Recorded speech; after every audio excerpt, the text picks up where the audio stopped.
দর্শক, বৈশাখের খরতাপে হাঁসফাঁস জনজীবনে। তীব্র গরমে বিশ্বের দীর্ঘতম সমুদ্র সৈকতের নীল জলরাশি গরমের অস্তিত্ব ভুলিয়ে দেয়। তাই তো দেশের বিভিন্ন প্রান্ত থেকে পরিবার পরিজন কিংবা বন্ধু বান্ধবদের সাথে কক্সবাজারে ঘুরতে এসেছেন অনেকেই। এ বিষয়ে আরো খবর জানাতে কক্সবাজার থেকে সরাসরি যুক্ত হচ্ছেন আমাদের সহকর্মী ইরফানুল হাসান।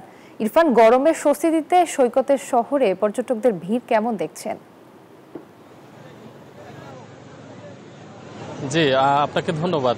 বৈশাখ চলছে, বিকেলের সূর্যটা ডুব দিয়েছে মাত্র। আমার পেছনে যে বৈশাখের তীব্র রোদে কক্সবাজার শহরে কিংবা কক্সবাজার সৈকতের যে নীল জলরাশি সেখানে আসলে দেখার জন্য দেশের বিভিন্ন প্রান্ত থেকে অনেকে আসলে ঘুরতে এসছেন। আজকে কক্সবাজারে যথেষ্ট পরিমাণ গরম ছিল, বিশেষ করে বেশ কয়েকদিন ধরে। গত 15 তারিখ থেকে কয়েকদিন বৃষ্টিপাত হলেও এখন যথেষ্ট পরিমাণ গরমের আর্দ্রতা রয়েছে। কিন্তু এই যে গরমের আর্দ্রতা, এটিতে কক্সবাজার শহরের যে সৈকত, এই সৈকত বান্ডেল থাকলে প্রতি সেনমানিতে টাকা বাঁচবে।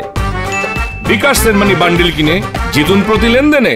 আসলে নোনা জলে যে গা ভেজানোর জন্য দেশের বিভিন্ন প্রান্ত থেকে পরিবার পরিজন বন্ধু বান্ধব নিয়ে আসলে অনেকে ঘুরতে এসছেন। আমরা আজকে কক্সবাজারের যে ঈদের পরবর্তী যে বেশ কয়েকদিন ছুটি ছিল এবং পয়লা বৈশাখ ছিল, সেই সময়টাতে পর্যটকের সমাগম কিছুটা কম থাকলেও আজকে মোটামুটি বলা যায় পর্যটকে বেশ মুখর রয়েছে। বিশেষ করে আজকে সাপ্তাহিক ছুটির দিন। এই ছুটির দিনকে কেন্দ্র করে কক্সবাজার সৈকতে অন্যান্য দিনের মতোই আসলে পর্যটকে মুখর। তবে আজকে যে গরমের উষ্ণতা ছিল, ব্যবসায়ীরা বলছিলেন যে তীব্র গরমে আসলে পর্যটক সমাগমে কিছুটা ভাটা পড়তে পারে, কিন্তু তাদের ধারণাকে মিথ্যা প্রমাণ করে আসলে যথেষ্ট পরিমাণ পর্যটকের সমাগম কিন্তু কক্সবাজারে হয়েছে।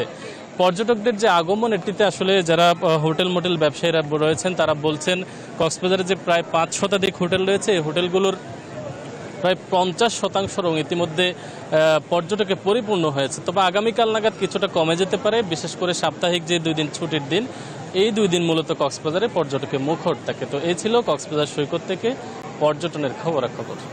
ইরফান, আপনাকে ধন্যবাদ।